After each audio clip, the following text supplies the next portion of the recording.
What's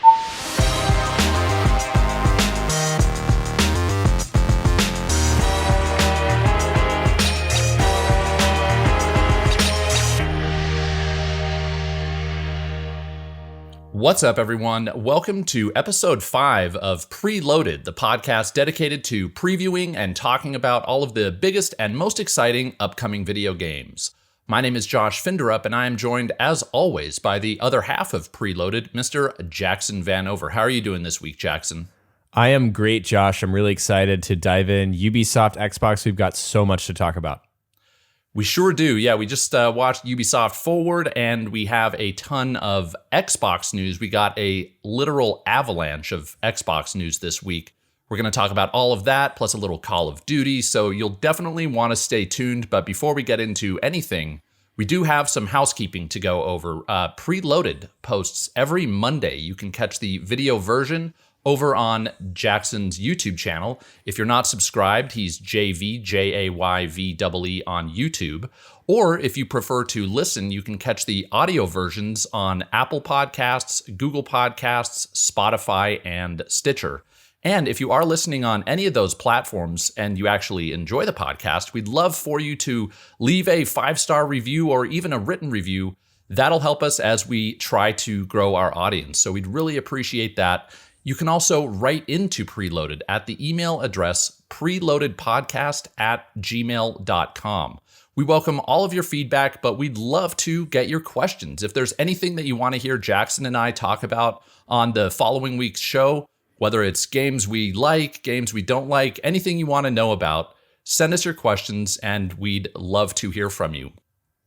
And speaking of questions, we're actually going to kick things off this week with sort of a get to know you question of the week, where you guys get to learn a little bit about Jackson and I. And this question, or this week's question rather, is, in honor of all this console related news that we got, what is your favorite video game console of all time? So Jackson, I'll kick it over to you.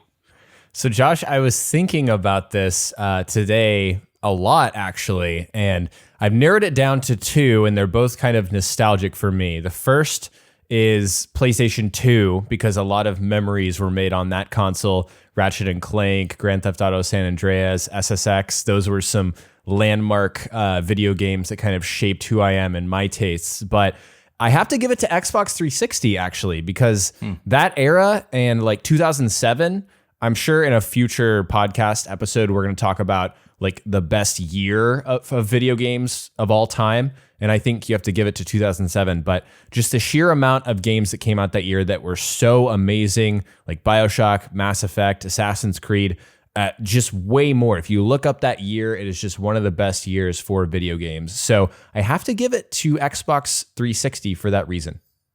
Yeah, and I mean, the Xbox 360 had a great run. That was an amazing console. Some might say that's kind of the peak of the Xbox lineage. For me, I can go way back as well for my kind of nostalgia pick. And for me, I'm going to go with the Nintendo 64, which actually isn't, if you look back, it's not a great console in terms of its library. It's got a pretty small library, but that's where I played Super Mario 64, which is, you know, on any given day, that could be my favorite game of all time.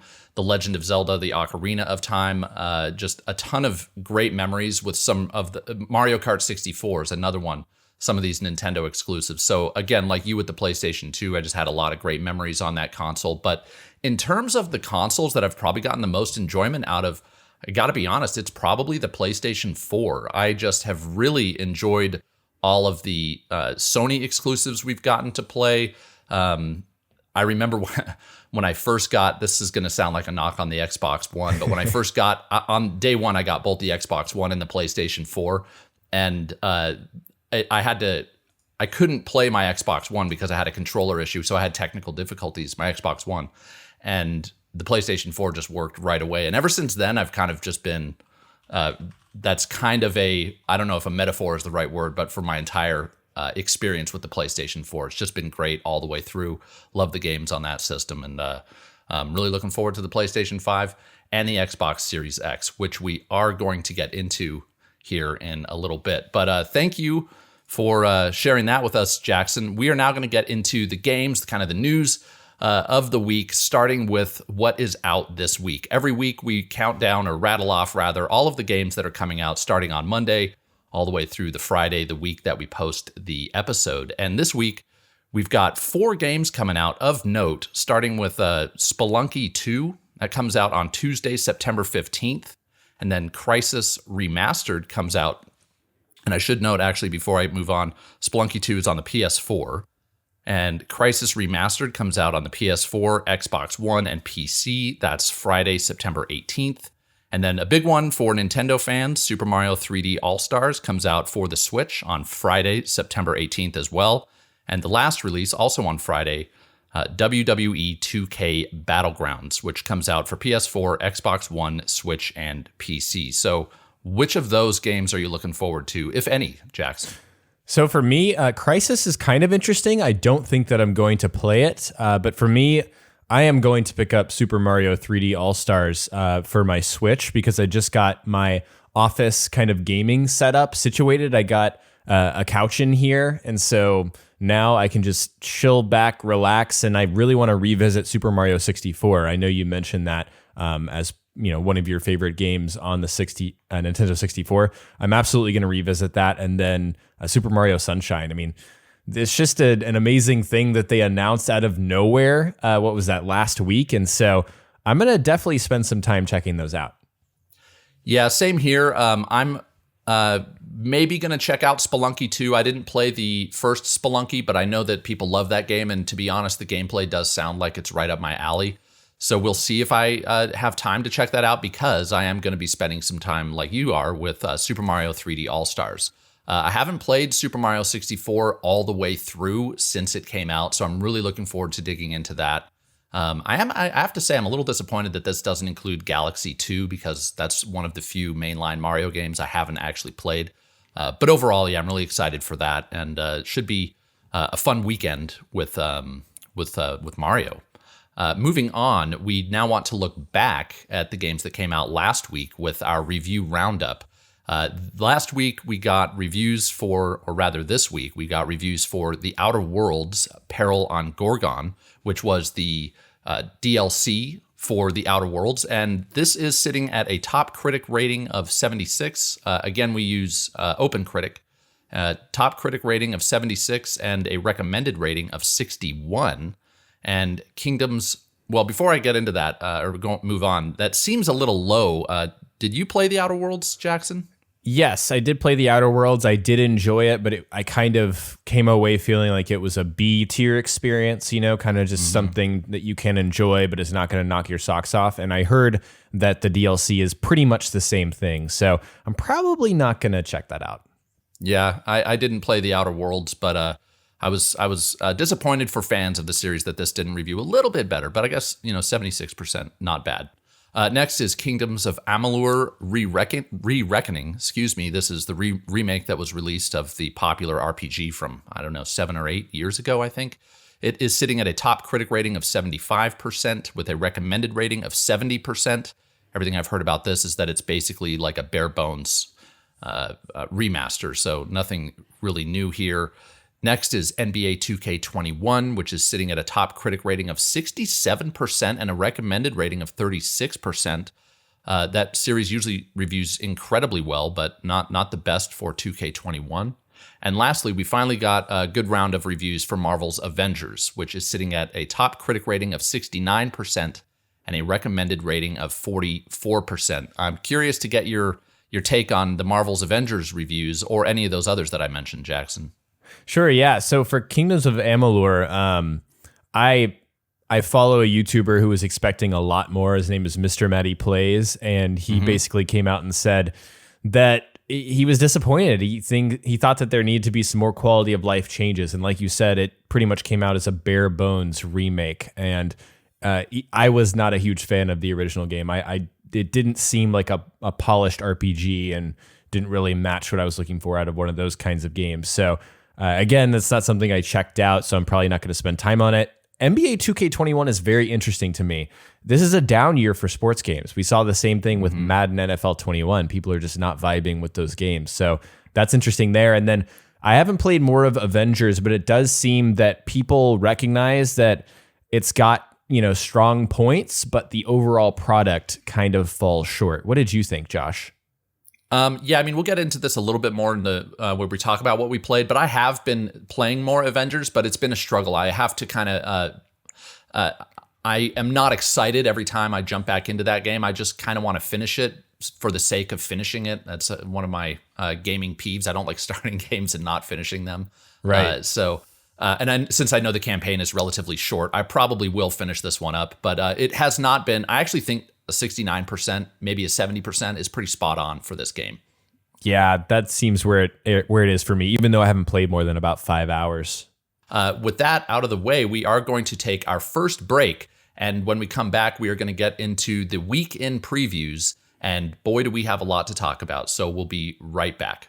Welcome back. We are now going to dig into the week in previews. This is the section where we talk about all of the news that came out about upcoming video games, and in the case of this week, upcoming video game consoles, because we got a ton of Xbox news. The Xbox Series S was officially revealed.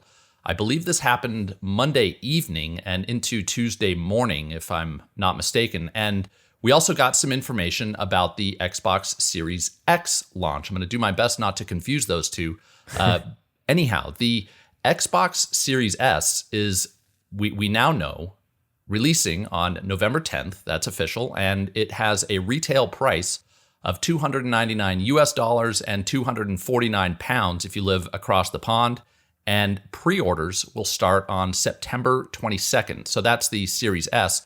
The Series X launches on the same date, pre-orders start on the same date, and that has a retail price, as many had anticipated, I think, of $499 US and 449 pounds. So before I move on to the other details, Jackson, did you have any initial reaction to these bits of information? So for me, I think we all expected the top of the line Xbox to not be more than $500. We know that Sony and Microsoft, they learned from the mistakes of the PlayStation 3, which launched at the infamous $600. You just can't charge that much for a console these days. And so they set that as their, top of the line console, next gen console. But then the Series S, which we're going to talk about the specs and details of these, which still is very much a next gen feeling machine, is only $300. And so that is just an awesome price point, and I think it makes things very interesting for these consoles. Yeah, I really think that with the price of the Series X, Microsoft put themselves, or Xbox put themselves in the position to really compete with the PlayStation, and I'm so happy about that because I was starting to get a little worried. Microsoft has kind of tripped over themselves a little bit lately with the delay of Halo, or a lot lately, I guess, with the delay of Halo. But this price point, I think, really gives people a lot of value, especially with Game Pass, which we'll talk about in a little bit.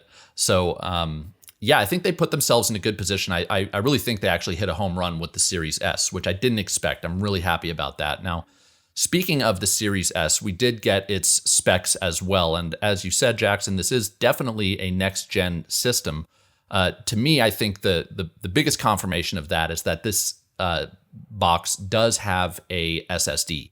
Now, it is a 512 gigabyte SSD as opposed to the 1 terabyte, but that's surely one of the ways they were able to cut costs and get the price point of this thing down to $300. Also, it has no disk drive. So this is a digital-only console, which I think is going to work just fine with Game Pass.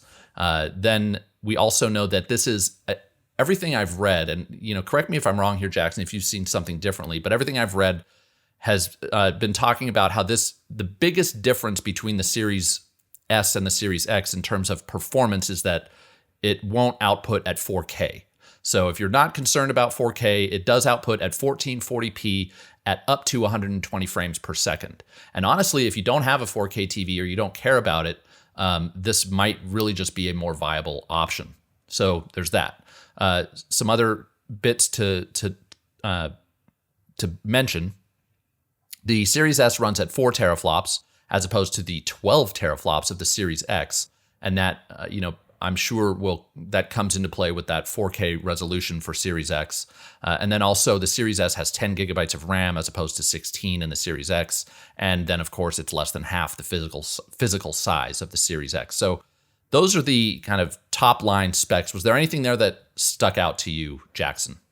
So for me, nothing specific, but I did want to point out a particular tweet. And unfortunately, I don't remember who tweeted it, but they made a very excellent point that this generation, the leap between generations and offering such a great system at $300 in the Series S, like it's very difficult to build a computer, a PC, with the components that you get from the Series S, including that SSD, and just the performance that it will provide for a lot of games for less than like $1,200, which is just mind-blowing, especially considering the frame rates that it's able to hit. So I was very impressed by the Series S, and it's honestly something that made me like think twice. Do I want this lower version? Do I want the Series X? Like, it's kind of hard for me to make that decision considering how good the Series S is going to be.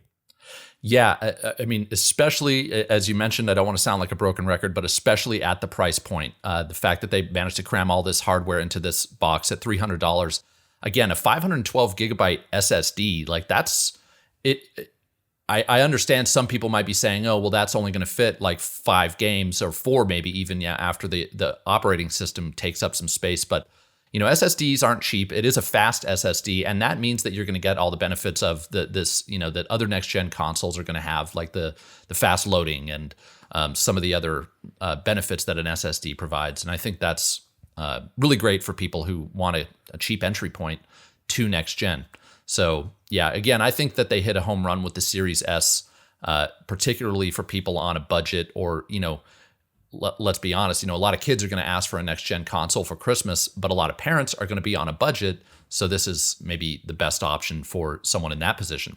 Right, and what you mentioned there, I think, perfectly encapsulates the difference here. Like, if you have, Timmy, I hate to use that, that's like a stereotypical kid name, Timmy. If Timmy wants a new console and he wants to play Fortnite and he wants to play Warzone and then Xbox comes out and has Game Pass, which we're going to talk about later. Like, I cannot think of a better value prop than this. It's just mind-blowing how much value people are going to get out of the next-gen Xbox.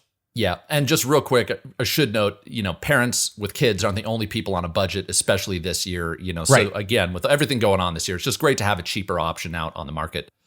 Speaking of the kind of the financial aspect of this, they also announced that both of these consoles are going to be available through the All Access program, which lets you pay incrementally over 24 months for these consoles. The details here are that it includes, or rather for the Xbox Series X, let's start there. You can pay $34.99 a month, and that includes 24 months of Game Pass. So $34.99 per month for 24 months, and that works out to actually a little less than you would pay if you were to buy a Xbox and pay for Game Pass outright. Now, the Series S is only $24.99 per month, and that also comes with and that's for 24 months, comes with the 24 months of Game Pass. Now, funny thing, that actually works out to a little bit more, about $50 more US dollars than you would pay if you were to buy them outright. I thought that was a little interesting, but more or less, you're paying about the same amount over the long haul, which is nice. They're not gouging you for more money if you decide to pay for these over the long haul. So this makes it even more viable for people on a budget. If you just don't have $300 or even more, $500 laying around, which a lot of people don't, this might be a great option. Right. If you want to decide, hey, I want my Xbox to be my ultimate entertainment system, maybe you don't have enough for a lot of other entertainment subscriptions. Yeah, if you just want to go in at the very bottom with the Series S and pay $25 a month for 2 years and you're not getting gouged on the payment plan, again, it's just more and more value. It makes more and more sense, I think, for a lot of people. Yep. Yeah. So really got to hand it to Xbox. Again, they kind of stumbled a little bit recently, but I do believe that they picked themselves up and got back on the right foot with these announcements. Yeah, I do want to mention there, Josh, because you said earlier about Halo.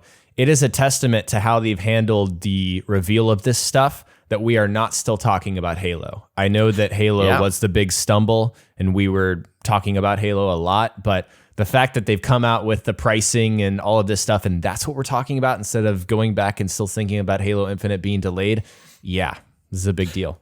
Absolutely. I mean, I still think Xbox is going to have a bit of an uphill battle when it comes to the games available, but they do have Game Pass, which again, we'll get to in a minute. You also mentioned just how kind of well they handled this thing, and I want to touch on just how well they handled this leak, because this all came about via a leak, and Xbox was really on the ball. This happened late at night. Well, it actually, I think, started kind of midday, where the image of the Xbox Series X was leaked, and then it became pretty apparent to everyone that this was real.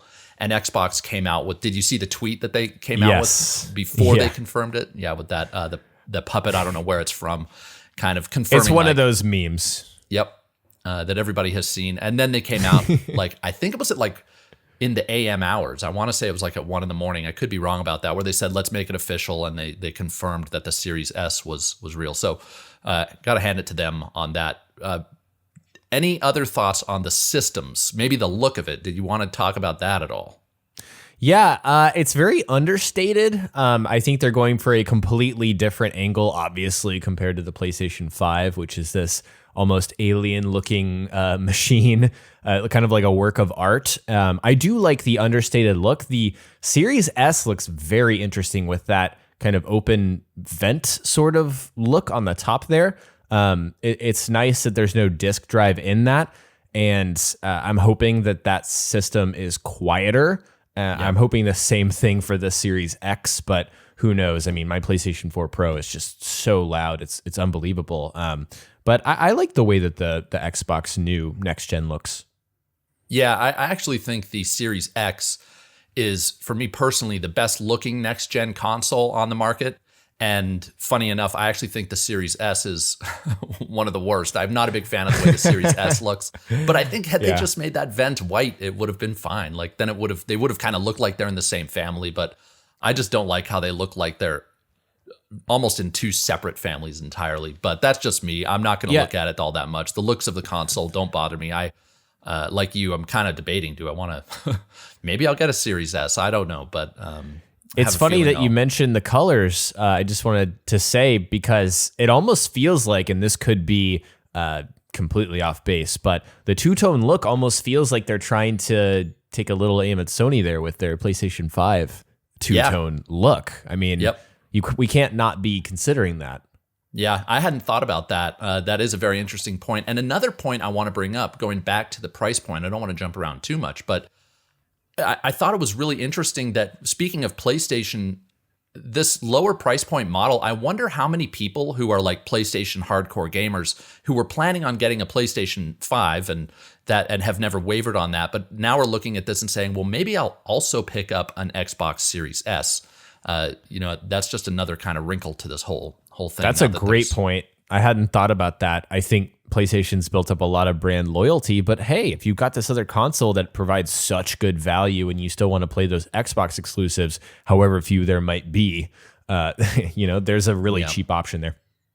Yeah, for sure. So that's the hardware news that we got. A lot of stuff to think about. Very cool. A lot of people are saying, well, hopefully, and I think it's reasonable to expect we'll get some similar news from Sony in the coming week or weeks.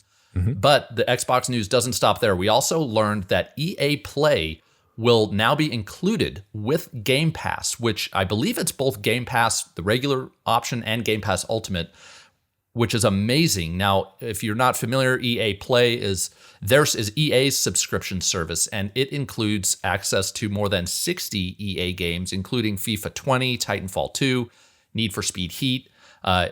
It also includes, some Battlefield games, Mass Effect games, The Sims. However, it doesn't include every EA game. The newer games are where Game Pass usually features or does feature all of like Microsoft's first-party exclusives day and date. That's not the case with EA Play. To experience those games, most of the games that are big tentpole releases, you will still get a up to 10 hour trial for those games. And They also announced that some of the games will be available via the cloud, and I'm assuming they didn't say xCloud, but I'm assuming that that's what they were referring to. So again, just adding tons of value to Game Pass here.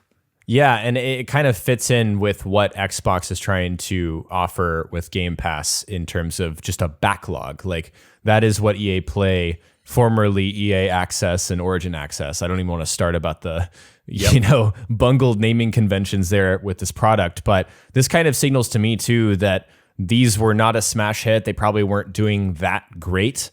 And so it made sense for EA to go in on Xbox Game, or I guess Microsoft to go in on EA and kind of get a little bit of value out of there. But yeah, it just makes perfect sense for the portfolio of Xbox Game Pass. And you have to wonder, do you think this is going to increase the price of this product as they add more and more value? Now I've seen a lot of people speculate that Game Pass is just not sustainable and that they're going to up the price as a result of that almost by default. I think that it's going to be a while before Xbox ups the price of Game Pass, even if they, now they may have another option. Like, let's say that they add someone else to Game Pass, then maybe they'll have a third option that is more expensive, like a Game Pass Premium or something, Platinum.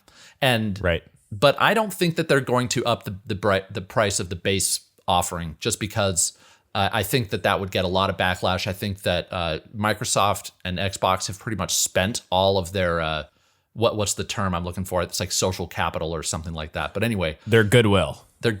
Yeah, I think that they have to kind of build that back up, and they're doing it. They've done some of that with the Series S reveal. They did that with the revealing this, that EA Play is now basically just part of the package without any additional cost. So I sure hope not, but we'll see. Do you think that they will?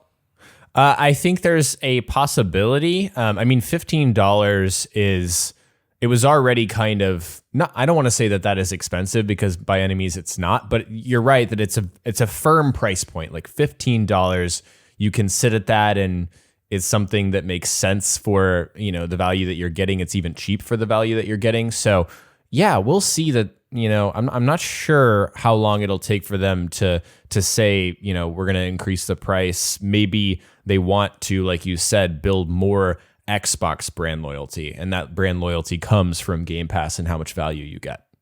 Yeah, and the other question this brings up for me is I really wonder what's in it for EA on this. Obviously, more people will play their games, but Xbox has said repeatedly that the more people play games on Game Pass, the more those games sell. So this to me indicates that actually, as kind of counterintuitive as it sounds, that might be true. And it makes me wonder how other, Ubisoft has Uplay Plus, and this are they looking at doing something like this? I don't know. I guess we'll have to see. Yeah, it's a little tough, I think, for individual publishers. I don't know the back end numbers. This is just speculation on my part, but I cannot see that it makes a ton of sense for people to pay $15 for each individual, subscription. People are picking one. And so if you're a huge Ubisoft fan, maybe Uplay Plus is for you and that's working for them. But I suspect that it's not like a huge smash hit. Otherwise, we'd hear about it more. Yeah. And I think that's a great point. People already have a number of subscriptions when you take into account, all the forms of entertainment that people have. And having like two or three or even more video game subscriptions just doesn't make a whole lot of sense. So this, on the other hand, does make a lot of sense. Again, props to Xbox for really providing just a ton of value here. Great stuff. And we mentioned Ubisoft there. That leads into our next story, which was very unusual for video games. We actually got the opposite of a delay. We got Assassin's Creed Valhalla's launch date has been moved up to November 10th to meet the launch date of the Xbox Series X. So not a whole lot to add to this story from my end. It's very cool. What were your thoughts when this was announced? Yeah, so I think this is a great opportunity for Ubisoft and Assassin's Creed to kind of gain back some traction. I think people were worried that Cyberpunk was releasing in the same week, but a lot of people are speculating that Ubisoft did this to get away from Cyberpunk, but I think we're off base there if we're not considering the fact that this is a next-gen launch title. Like now Valhalla is going to be a game that you can pick up on the same day that you pick up your new Xbox. And Assassin's Creed is such a big IP. People have been playing it for years. So I think that is a huge boost for Valhalla. The fact that, maybe you could even bundle this on day one with your new Xbox. Yeah, that would be really interesting. Actually, I hadn't thought of that. But, Ubisoft has been working with Microsoft, or Xbox rather. All the marketing has been aligned with Xbox for Valhalla. Now, it is a multi-platform release, obviously, but I wouldn't be surprised if that was part of the deal that they initially signed, where this would launch day and date with the Xbox. So that's going to be great, especially with the potential lack of first-party titles. This will give people a big, juicy game to sink their teeth into on day one with the Xbox. So that's great news. And speaking of great news, I don't know about that transition, but we'll roll with it. For people who are Zelda fans, there's a new Zelda game that has been announced by Nintendo. They had another surprise announcement. This has been kind of the way they've done things all year. Hyrule Warriors: Age of Calamity was announced. It is releasing on November 20th. And perhaps the most exciting news here is, at least I would think, is that this is a prequel to Breath of the Wild. Now, when people hear that, they might think, oh, it's going to play like Breath of the Wild. This might be the bad news with this announcement, is that it is actually a Hyrule Warriors sequel. So it's a sequel to Hyrule Warriors and a prequel to Breath of the Wild, and that means that it will have that hack and slash 1 versus 1,000. I think the name is Musou. I hope I'm pronouncing that right. Gameplay. So It does look like it has a bit more of an action-adventure vibe than some of those other Warriors games, which I think is cool. It also has the same visual style as Breath of the Wild. So I think this is actually a pretty exciting announcement. What were your thoughts? Yeah, so for me personally, Josh, I've mentioned on the podcast I'm not a huge JRPG guy, but it kind of extends to Japanese games, and it's just like a matter of what I grew up playing. The kind of 1 versus 1,000 style does not appeal to me personally. And it's not that I expected Breath of the Wild 2 and this came out and that I'm disappointed. It's just that being a prequel to Breath of the Wild isn't like a selling point for me, and neither is this type of game. So kind of just on this for me, but I know this is very exciting for a lot of people. What about you? I have never been a fan of those Musou style games. However, if there was one that were to pique my interest, this would be it. I also like how they are, I'm not going to remember their names, but you can play as many of the characters in Breath of the Wild. And what is perhaps most intriguing is they said that they're kind of incorporating some environmental puzzle elements to this game. And that sort of stuff always is interesting to me. So we'll see. If it ends up reviewing really well, then I might pick this one up and check it out. Also, to kind of get those pre-Breath of the Wild story details might be interesting. But given what November's starting to look like, I'm just going to be honest, I probably won't get to it, but it does pique my interest. Yeah, it's hard as a person, as someone who plays the games that I do, for me to say that I'm going to be interested in this game when it comes out a day after Cyberpunk. It's just tough. Yeah, I mean, that everybody's going to be playing Cyberpunk, so yeah. we'll wait and see. But odds are that's what I'm going to be playing. Not to mention a few other games. Now, a game that I am very interested in, based on its initial showing at the PlayStation 5 reveal, is Kena or Kena. I'm not sure how it's pronounced. I know there's some people debating that. Kena Bridge of Spirits. And that got some new information revealed on, I think it was Game Informer had a cover story on this game.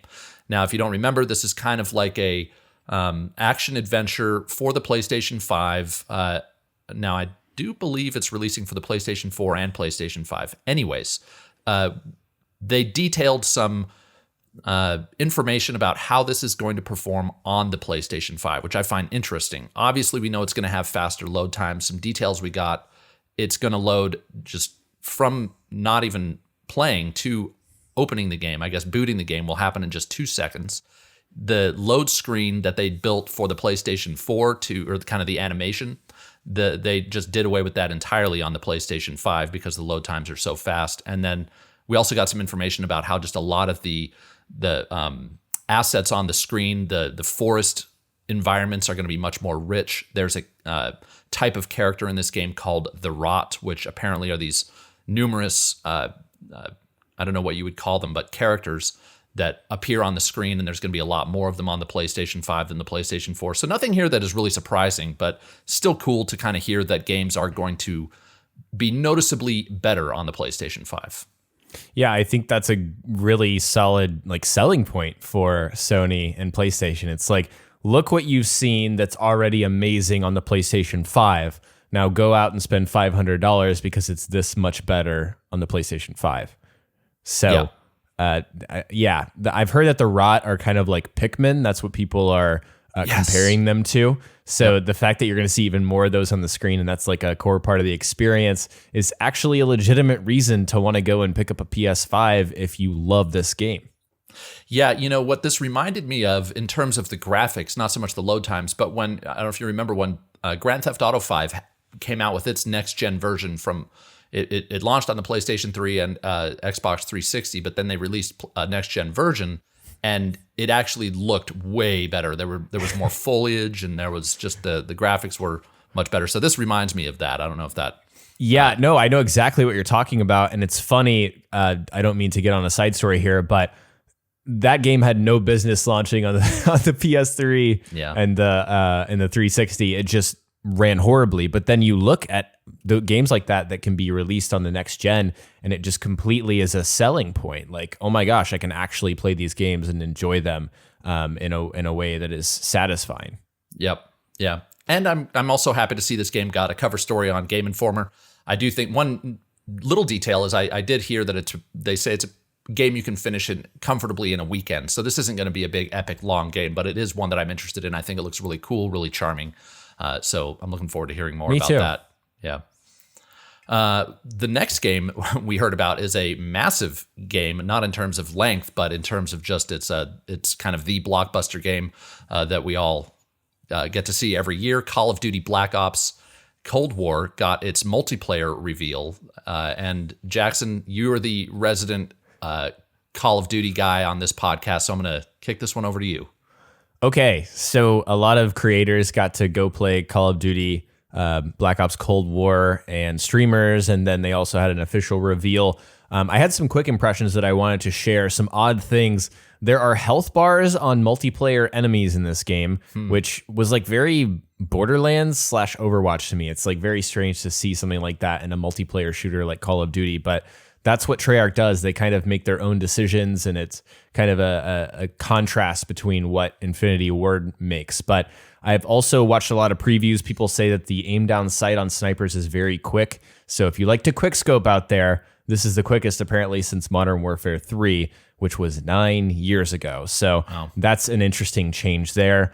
There's also an awesome new mode that caught my eye called Deniable Ops. And as someone who's played Call of Duty for so long, I am always craving something different. I want something different, and that's what this represents to me. It's a 12v12 mode on slightly larger maps than the normal 6v6 fare, but you have very specific objectives like VIP. You have to escort like NPCs across the map.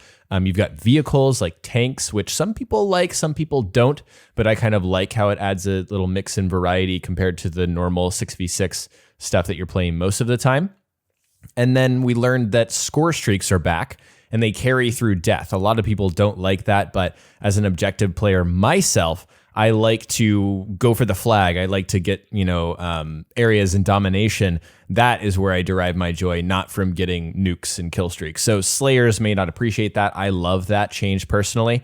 Also, in terms of gun customization, there is so much possibility kind of building off of Warzone. We can get apparently up to 8 attachments on a single gun, which is kind of mind-blowing. We'll see how that actually turns out in the game. And then if you guys are worrying about Warzone, we didn't get a ton of information. They did confirm that we'll have cross-progression, similar to Modern Warfare. We're going to have more details on Warzone closer to launch. But overall, it looks very much the same, what you expect from Call of Duty, with some slight surprises depending on what kind of Call of Duty fan you are.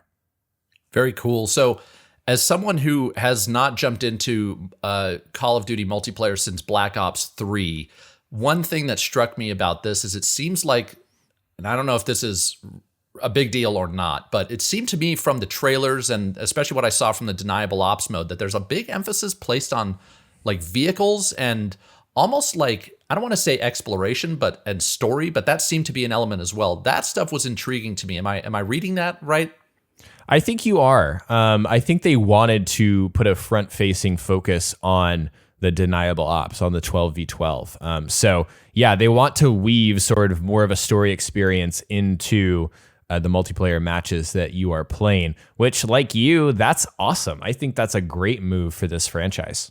Yeah. What I saw from that mode seemed really cool. So yeah, I hope that this continues to evolve the Call of Duty multiplayer, scene, because they've got their work cut out for them to keep people interested, and it seems like they're doing a good job. Absolutely. So next, we just have some quick hits because we want to get into our discussion about the Ubisoft Forward event really quickly. We did get some news that Cyberpunk 2077 multiplayer, when that eventually comes out, it's not going to be part of the base game. This is a separate release that's going to be released probably in 2022, it sounds like. Anyways, I believe it was the CEO of CD Projekt Red came out and said that they are going to have microtransactions in this multiplayer experience, but they're not going to be, quote, aggressive. His direct quote is, "We won't be aggressive." So if you're interested about Cyberpunk multiplayer, I suggest looking that up online. Some interesting stuff there. Also, speaking of Cyberpunk 2077, we did get the official confirmation that the next Night City Wire will be held on September 18th. We will cover that here on Preloaded, but unfortunately it happens on a Friday and we record on a Thursday. So our thoughts on that might come a little late, but we look forward to discussing that. And then finally, we got some random, speaking of Ubisoft, Skull and Bones news. Basically, the news here is the game is still in production, but it has a different creative direction. So it was the creative director who came out and said, we're proud of the work we've done, and let me start that over. Skull and Bones has been in full swing with a new vision. And then she did say that they won't have anything at Ubisoft Forward, which we know, but we will hear more about this game next year. So that's Skull and Bones. So speaking of Ubisoft, we now have our topic of the week. And this is I am going to hand this over to you, Jackson, because you got to play kind of the star of the show, Immortals Fenyx Rising. Now, we saw a lot at this show, and we're going to try and get into as much of it as possible, but I really am excited to hear your hands-on impressions of Immortals Fenyx Rising. I am so excited to talk about it. It was, I guess, not surprising considering the lead up that Ubisoft gave it, but I was still, even after playing it, a little shocked that it was the star of the show. Like, no joke, this was, kind of the big premiere event for Ubisoft. So it's funny, I've noticed in these previews that Ubisoft doesn't show everything that they're going to show in Ubisoft Forward. So some of the stuff that you guys got to see for the first time, I was also seeing for the first time. So things like customization, like visual customization, that was shocking to me. In terms of like customizing Phoenix, I thought that was just a base character. I didn't even realize that we were going to be able to change the way that she looks. And now that I'm thinking about it, Josh, do you know if we can change the gender of Phoenix in this game? Because I don't know. I really don't know much other than what we saw in this event and in the post show, and I don't think they covered that at all. Okay, and I'd be fine with it. And interesting, there's, Ubisoft has been kind of under the gun, especially there was one story about how in Assassin's Creed Odyssey, they went against having this idea, the idea of having a strictly female protagonist. So it would not surprise me at all if they just said, you know what, let's make her a woman and let's stick to that. And I think that would be great if they did that. Yeah, me too. So regardless of that customization there, the main takeaway for me for Immortals is that it feels like the game that Ubisoft Quebec wanted to make when they made Assassin's Creed Odyssey. Mm-hmm. And I think it's super important as well when I say that, to make the distinction that I'm not saying that because I thought Odyssey was a bad game. It's just that a lot of the fantastical elements, the humor, the lightheartedness, that wasn't really typical of the Assassin's Creed series felt off in Odyssey for a lot of people, including myself. And so to see that has been kind of unleashed and unchained and made its own IP something completely unique, is fascinating and was really exciting for me to play. And the game takes a lot of notes from Breath of the Wild, which is never a bad thing. But I don't know about you, Josh. I was always confused as to why we didn't see someone try to ape Breath of the Wild sooner than now. Because Breath of the Wild as a format is just very compelling. Kind of the bright colors, the open world where you can see everything, all those landmarks, kind of not graphically impressive, but stylistically cool. I was really impressed with what they showed for Immortals. Yeah, well, to answer your question, I agree. I mean, I think we've seen it in a few indie games, especially with the visual style, but in terms of gameplay, maybe it's just a tall order to try to replicate what Breath of the Wild did. But in terms of AAA games, I agree. It's kind of surprising we haven't seen it. I will say that there were some elements in Assassin's Creed Odyssey, like the ability to climb literally anything, that I have to imagine was taken from Breath of the Wild. It seemed like that mechanic is in Immortals Fenyx Rising as well. There were some other things that I thought was just, it felt like I was almost watching a Breath of the Wild 2 trailer. Not only when she's climbing, but it seems like there's a mountain peak in the middle of the land or somewhere in the land that's covered in this red or pink corruption. Looked very much like the Calamity Ganon in Breath of the Wild. Then there was her ability to lift up rocks with these golden kind of lassos, and that looked very similar to the magnetic ability in Breath of the Wild. So clearly they're taking inspiration, but that's fine for me. One of my favorite franchises is Darksiders, which is completely derivative of other games. And this seems to be like a derivative of Breath of the Wild, Assassin's Creed Odyssey, and God of War. Like, it seems like they all just said, let's try to combine these three games into one and see what we get. And I have no problem with that. It looks awesome. Actually, from watching the presentation, this immediately jumped to one of my most anticipated games of the year because I love all three of those games.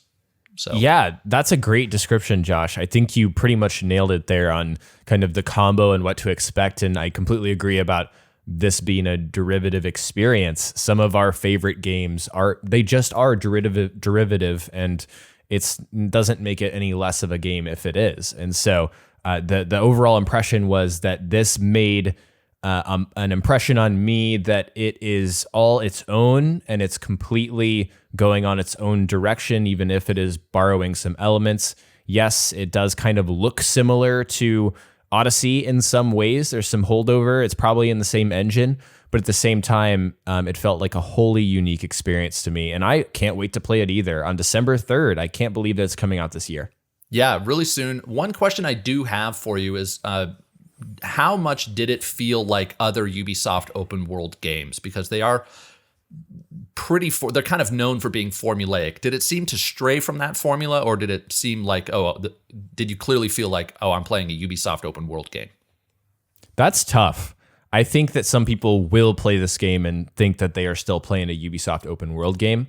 But at the same time, I think if you look at the overall product, I think that it's distinct enough and more towards Breath of the Wild. It's more towards just inherent exploration. You're not going after this progression, constantly trying to grind. I think this will feel less grindy than a typical Ubisoft game. Yeah, that'd be nice. And if it feels like more of like an action adventure, which it certainly looks like, that's what I'm hoping for. So yeah, Immortals Fenyx Rising comes out December 3rd, like you mentioned. And if anybody here watching, if you haven't already seen it, Jackson posted, correct me if I'm wrong, I haven't been to your channel just yet, but didn't you just post a video with your impressions? I did. I posted a 30-minute long video as long as I could make it without getting in trouble. So everything you need to know is in that video. Awesome. I will be checking that out immediately after this. I can't wait to watch it. And moving on, in terms of what we saw this afternoon or this morning, the next big announcement was Prince of Persia is getting a Sands of Time remake. I was expecting this. This leaked like everything that Ubisoft seems to do. I'm really excited because these games are awesome. However, I wasn't impressed with how this game looked. It looked kind of, I don't know, it didn't look as great as I had hoped, but it's still exciting because, again, if you haven't played these games and you like kind of exploration-based or focused action adventures, this is a great one. Yeah, Prince of Persia inspired Assassin's Creed. A lot of people don't realize that. So the wall running, the platforming. It's very Assassin's Creed feeling. And I played Prince of Persia back in the day. Warrior Within was one of my favorite games at the time. And so yeah, you're right about the visuals. I agree there. It's kind of hard to be blown away by it, but they also said that they wanted to do a faithful recreation. So that is kind of their out for me personally. It's like, yeah, it doesn't look that impressive, but it's a remake that's trying to be faithful. And so it's kind of okay to me. I'm not sure that I'm going to play this though. Yeah, I don't know if I will either, because it actually, I played all three of the Prince of Persia games in the trilogy recently on the remake that they made for the PlayStation 3. I mean, it was a couple years ago, but still fresh in my memory, so I don't know if I need to re-experience it. But if you haven't played these games, they are really fun. Definitely recommend them. And then the next reveal that they gave, this is actually something I don't think did leak. Amazingly enough, there was a surprise here we didn't know about. And this was when I saw the most people in the chat getting really excited. So that's good. Scott Pilgrim versus the World, the game, complete edition. Now, I didn't play the original Scott Pilgrim, but I guess this is the original. It sounds like just some sort of complete edition. However, I know that this, in terms of beat 'em ups, is one of the most beloved beat 'em up games that has been released in the last, I don't know, 10 years. Yeah, this is a blind spot for me in terms of video games in general. I have not played Scott Pilgrim. I haven't watched the movie. I don't know if this has any tie into the movie. So I quite frankly have nothing to say because I don't know. Yeah, it's I didn't play it, but I do. Again, I know that, and I actually may be off base here, but I'm pretty sure this game is a beat 'em up, and from what I know, a lot of people love this game. So cool for the fans of the Scott Pilgrim franchise and that game that this is getting kind of brought back, and it's coming out in time for holiday. So maybe this is something you'll be able to play on your Xbox One. Play some retro 8-bit graphics on your Xbox One, Xbox Series X. Moving on, we got to see a Watch Dogs Legion presentation, which showed a bunch of the new characters that you're going to be able to play. Having done a pretty in-depth Watch Dogs preview on my channel, if you're curious about Watch Dogs Legion, I would check that out. There actually wasn't much new here that we didn't already know in terms of those characters and their abilities, but they did do a good job of showcasing that, yeah, you're going to be able to take control of any of these characters, and they're all going to be very diverse and support different gameplay styles.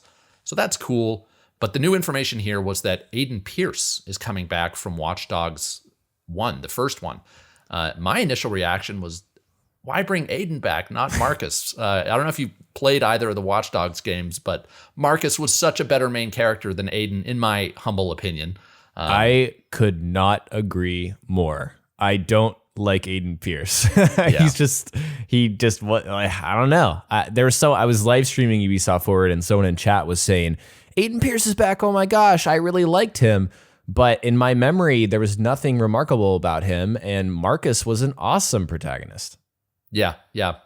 However, maybe this is a hint that Marcus will be coming back with some future DLC, because I forgot to mention this was part of a post-launch season pass offering that Ubisoft is putting together. It seems like they're supporting, or at least they're going to support Watch Dogs Legion well after launch, which is cool, especially because I kind of get the feeling that this game is going to, I hope it doesn't flop, but with everything coming out, it seems like, especially Cyberpunk, which is another kind of modern techno open world game, we'll see how Watch Dogs Legion does. I'm really looking forward to it.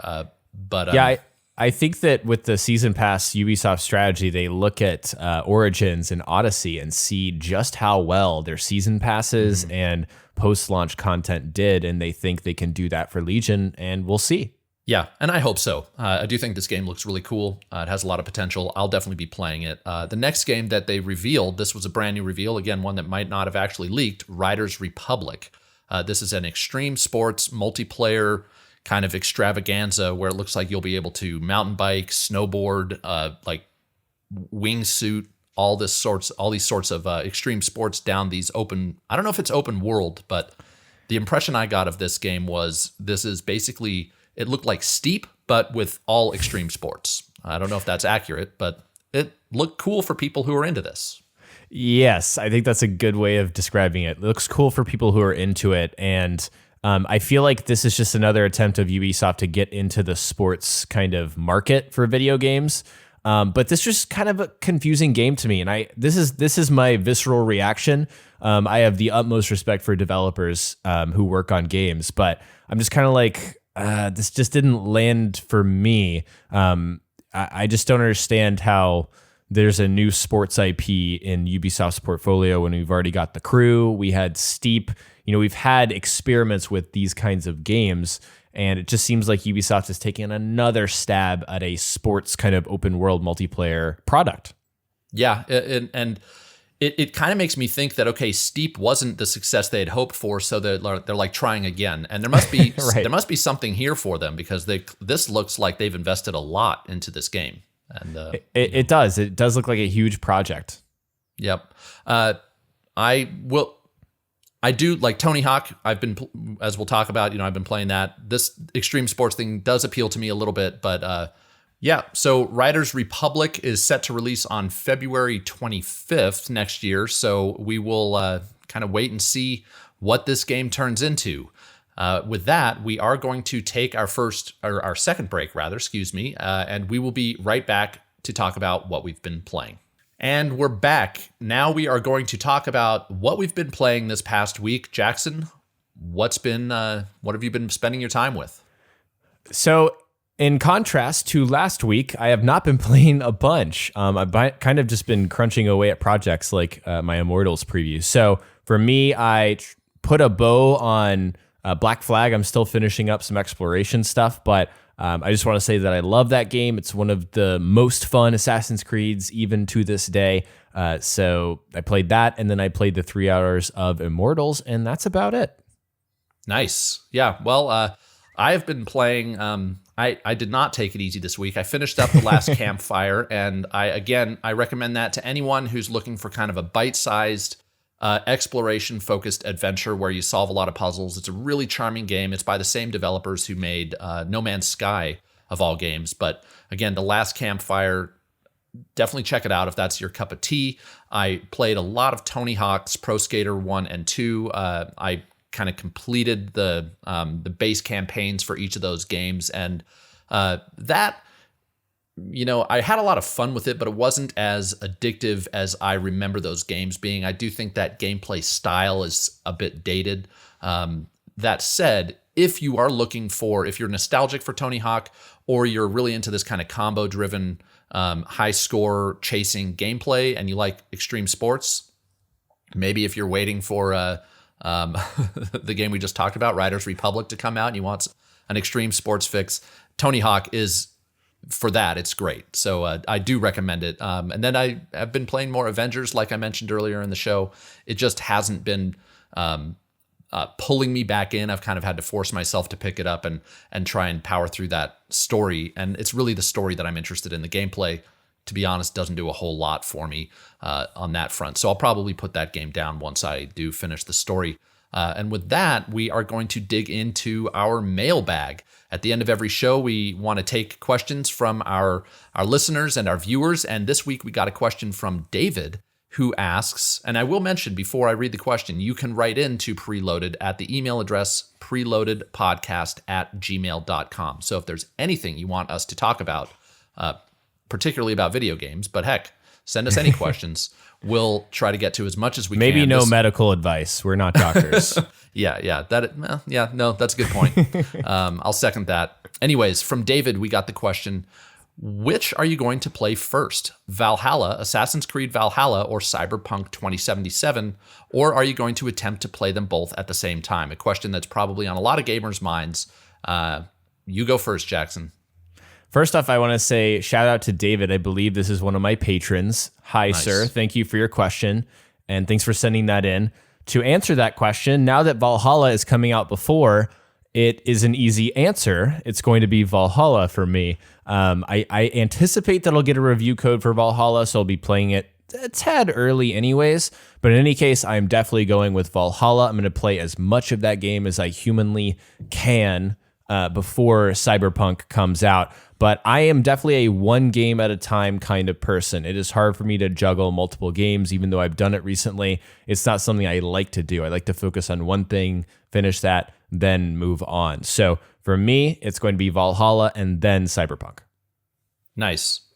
I am going to probably, I have a feeling I might pass on Valhalla, at least when it comes out. There's a lot of other stuff coming out. I really want to play Watch Dogs Legion. I'm not sure how much time that game is going to take me to get through.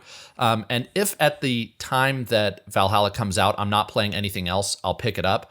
But the reason that I'm not too high on Valhalla is I just spent, not too long ago, 100 hours platinuming Assassin's Creed Odyssey. And I also played Watch Dogs 2 to prep for my preview video I did, and then I played Ghost of Tsushima. So I have had my fair share of open world games, particularly Assassin's Creed. And then we've got Cyberpunk coming out, which is another massive open world game. So to kind of prevent myself from getting even more open world fatigue, I may pass on Valhalla. I also, for me, the setting that kind of the medieval Dark Ages setting doesn't intrigue me as much as ancient Greece or even ancient Egypt, which we saw in Origins. So we'll wait and see. Now, if it comes out and everybody is like saying you got to play this, then I might change my tune. But that's my answer. I'm definitely more excited for Cyberpunk 2077. Yeah, it's hard to say which one I'm most excited for, just being the Assassin's Creed fan that I am, but just looking at what Cyberpunk is and how hyped everyone is, it's just kind of hard not to get sucked in and be extremely excited for that game. It's going to be so good. Yeah. And I mean, even if I wasn't excited for Cyberpunk myself, just the hype levels around that game, I've got to see what it's about. But I am excited for it. I think it looks great. I will give myself another plug. If you want to see some preview coverage, I have a preview of Cyberpunk on my YouTube channel. So check that out if that interests you at all. Again, you can write in with more questions, preloadedpodcast@gmail.com. We read everything that we get, and we'll look forward to bringing up one or more of your questions next week. And with that, we are going to wrap things up. If you, again, are listening on any of the audio platforms, please drop us a review. We're really trying to grow this podcast into something that goes on for as long as we can. We love doing this. We love talking to you guys every week. So if you leave a review, that'll definitely, particularly a good review, that'll support us as we move forward.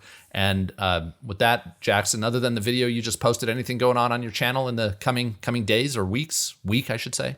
I think I'm still in the planning phases, but maybe a Black Flag video, but also I'm starting to work on a Cyberpunk video that'll be out after Night City Wire. So expect that in the coming weeks. Nice. And on my end, I am getting much closer to finishing, finally, my Assassin's Creed Ultimate preview. So if you were disappointed that we didn't get to see any Assassin's Creed today, stay tuned to my channel. I'll have my preview on that coming up as well. And you can find me, if you haven't already, I'm on Twitter and Instagram at QuestModeGames. Jackson, where can people find you? I'm on Instagram, Twitter, and Facebook at jayvee on YT. All right. Well, thanks everyone for tuning in, listening, and watching. We really appreciate it. We love, again, seeing you every week, and we will see you next week on Preloaded. Bye, guys.